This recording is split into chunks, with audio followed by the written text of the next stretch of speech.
Olá pessoal, minha dupla ficou responsável por apresentar a linguagem de programação Scala. Os componentes são Diego Cabral e Roberto Bartolomeu.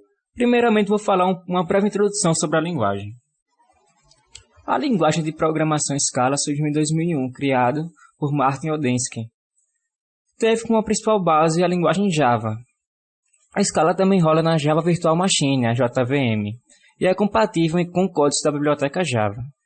Existe também uma implementação para a plataforma .NET. Também é uma linguagem multiparadigma, utilizando paradigmas orientados a objeto e paradigmas funcional. Uma de suas principais características é a quantidade de código gerado durante a programação, que é notoriamente menor do que em outras linguagens de programação que usam orientação a objeto.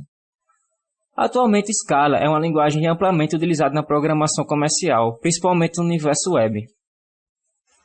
Alguns fatores influenciam para programadores escolherem a linguagem Scala, como por exemplo, inferência de tipos, que permite que se programe de forma mais simples, sem perder as garantias de correção, refactório e autocomplete.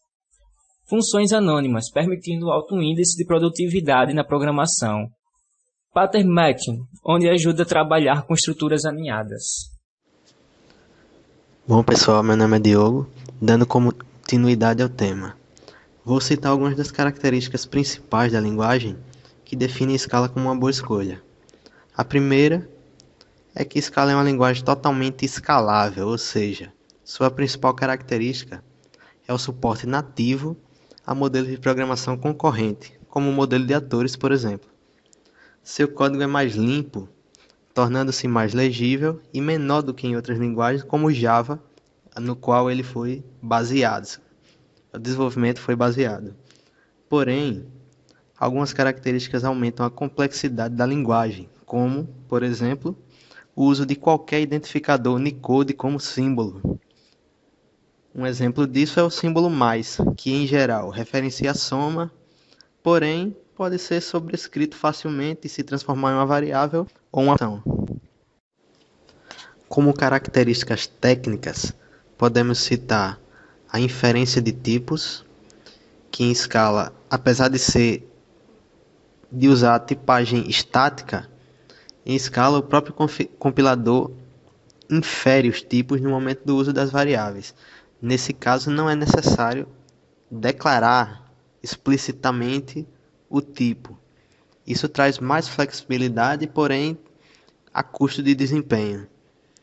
Pattern matching funciona mais ou menos como um switch case, porém permite o uso de expressões regulares. Traits é um conceito de várias linguagens de programação orientada a objeto, que foi adicionado também à Scala e é mais ou menos como uma interface. Porém, ela permite que os métodos dessa interface, no caso traits, sejam implementados e não apenas declarados. Como uma linguagem funcional, Scala também permite o uso de funções de alta ordem, que são funções objetos, que por isso podemos utilizá-lo de muitas formas, como por exemplo, passá-las como parâmetros para outras funções. Estritamente orientado a objetos. Ao contrário de Java, que possui tipos primitivos, Scala é totalmente orientado a objetos. Tudo é objeto, inclusive os tipos básicos, como integers e floats, funções e etc. Scala é equipado com um ótimo sistema de tipos, que reforça estaticamente abstrações sejam usadas de maneira segura e coerente. Em particular, o sistema de tipos suporta classes genéricas, que são as metaclasses, programação genérica ou metaprogramação, anotações de variância, tipos de limite superior e inferior, classes e enumeração, enums, tipo composto, autorreferência e métodos polifórmicos. Como a linguagem multiparadigma que já foi citado, Scala é funcional e orientada a objetos. Uma abordagem multiparadigma permite ao programador o uso de estruturas conhecidas em outros contextos, fora da programação de computadores, como classes, funções matemáticas, criando uma camada extra de software diretamente sobre a linguagem de máquina. Linguagens funcionais são as linguagens que abordam a programação de forma diferente das linguagens imperativas.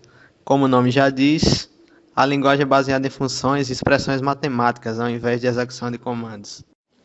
Já na programação orientada a objetos, a aplicação tenta se tornar mais próxima do mundo real, utilizando uma rede dinâmica de objetos colaboradores que permite aos desenvolvedores administrar mais facilmente onde cada objeto pode interagir entre si, permitindo desenvolver softwares mais flexíveis, além de melhorar as possibilidades de reusabilidade de código.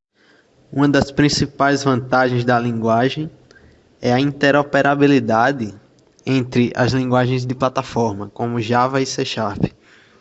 As alterações podem acontecer em nível de compilação e a portabilidade também é uma vantagem grande, pois é possível rodar um aplicativo Scala tanto na JVM no Windows como na JVM no Linux ou no Unix no Mac. Muito eficiente para web services. Algumas das principais desvantagens da linguagem primeiro, a complexidade, pois muitas funções características da linguagem permitem sobrescrita de métodos padrão e símbolos padrões que isso pode gerar confusão futuramente. A linguagem não compila diretamente códigos das outras plataformas, como Java e C#. Para que haja interação, é necessário usar o compilador específico de cada linguagem ou usar o arquivo já compilado para importar no código Scala. Em muitos casos, a compilação pode ser extremamente lenta.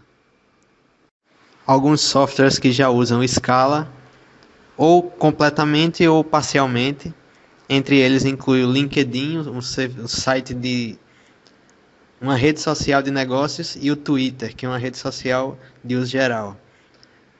Em algumas empresas também adotaram tanto o desenvolvimento quanto o uso da linguagem, como a Sony e a Siemens. Um exemplo simples, Olá Mundo, como toda linguagem tem, ele usou a estrutura de objetos simples para criar o objeto Olá Mundo e definiu a função main, que no caso ela pode ser omissa e elíptica.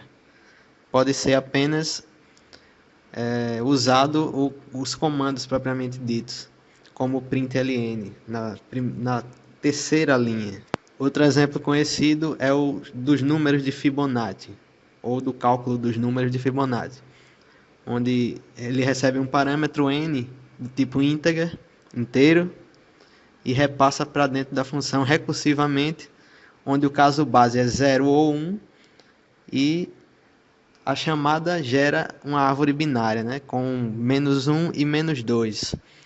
No segundo caso, você pode observar que o underline representa o caso padrão, ou o caso básico de não combinação.